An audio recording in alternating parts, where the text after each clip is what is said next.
it-tlieta tal-20 ġimgħa matul is-sena, sena 1. Qari mill-Evanġelju ta' San Mattew, kapitlu 19, versi minn 23 sa 30. Imbagħad Ġesu qal lid-dixxipli tiegħu: tassew ngħidilkom li l-għani se jsiba ibsa biex jidħol fis-saltna tas-smawiet. Iva, nerġa' ngħidilkom, eħfef li ġemel jgħaddi minn għajn tal-abra milli wieħed għani jidħol fis-saltna tas-smawiet.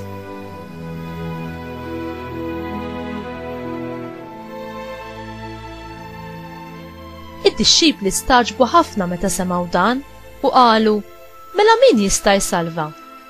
Ġesu ħares lejhom u qalilhom: għal bnedmin dan ma jistax ikun, għal Alla kollox jista' jkun.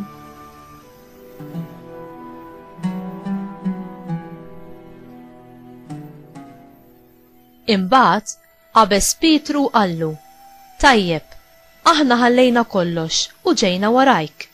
Issa se jmissna?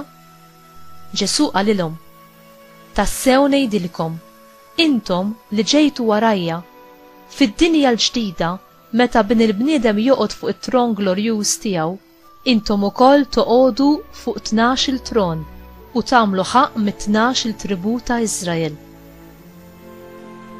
U kull min iħalli il-daru jew il-ħutu jew il-missieru jew l-ommu jew l-uliedu jew ir-raba tiegħu minħabba f'ismi jerġa' jirċievi kollox għal 100 darba aktar u jieħu b'semu il-ħajja ta' dejjem. U ħafna li huma tal-ewwel jiġu l-aħħar u tal-aħħar jiġu l-ewwel.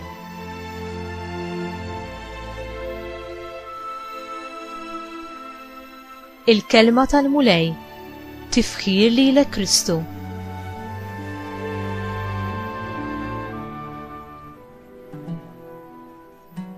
Ġesu kien propju kontra li jkollok il-ġid materjali? U għaliex jidher li fil-punt li qajjem illum donnu għandu twissija qawwija kontra minnu sinjur u anki kontra dawk li jixtiequ li jkunu sinjuri. Nafu li Ġesu ma kienx kontra l-għana fih innifsu u lanqas kien kontra min kien sinjur.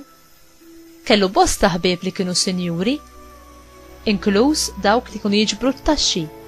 Wieħed minnhom sar anki apostlu. Ġesu kien qed jalludi għall-erf tat-Testament il-Qadim li nsibu fil-ktieb tal-Proverbi, kapitlu 28, vers 6. Aħjar il-fqir li jgħix bl-ħtija mill-għani li jimxi fit-tawwieġ. L-istess tip ta' erf insibuh fis-Salmi. Ġesu jidher li qed jgħid li hu kważi impossibbli għas-sinjuri li jgħixu bħala ċittadini tas-saltna ta' Alla. Il-ġemel kien ikkunsidrat bħala l-akbar annimal fil-Palestina. L-għajn tal-labra setet tiġi interpretata letteralment.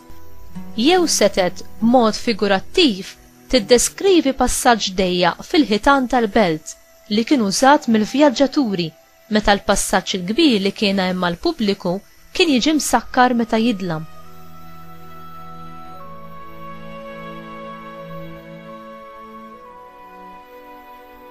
Għaliex Ġesu rrid jagħmel tant enfasi fuq il-periklu ta' min jgħix fil-għana.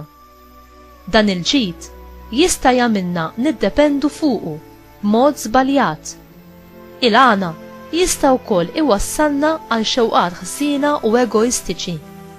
Ġesu fuq dan il-punt jagħtina il-parabola tal-għani u ħutu li kienu sinjuri, Lażru għax ma qdiex lill-Alla u għax kien xħieħ u ma qasamx ġidu mal-fqir Lażru spiċċa fl-infern. Din insibuha fl-Evanġelju ta' San Luqa, kapitlu 16, vers 19. Ġesu joffrilna teżor li ma jista' jiġi ikkumparat mal-ebda ħaġa ta' din id-dinja u li l-flus ma jistgħu jixtru u lanqas il-ħallelin ma jistgħu jisirqu. Qalbna nistiedna tintrabat ma' dan l-aqwa teżor.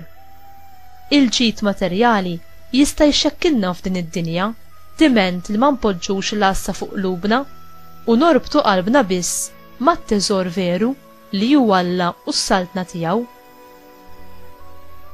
U int, fejn qed tpoġġi t-teżor tiegħek? Fejn tinsab qalbek?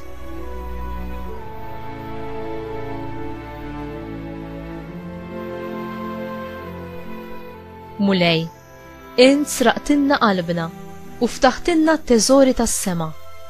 Kun int biss mulej it-teżor u l-għaxqa tiegħi u tħalli xejn xi jsomni milli natik kollox, kull ma għandi u kull ma jien, kif fuq kollox għamilt int stess miegħi li sirt fqira lija biex jien insir sinjur bil-għana tiegħek. Amen.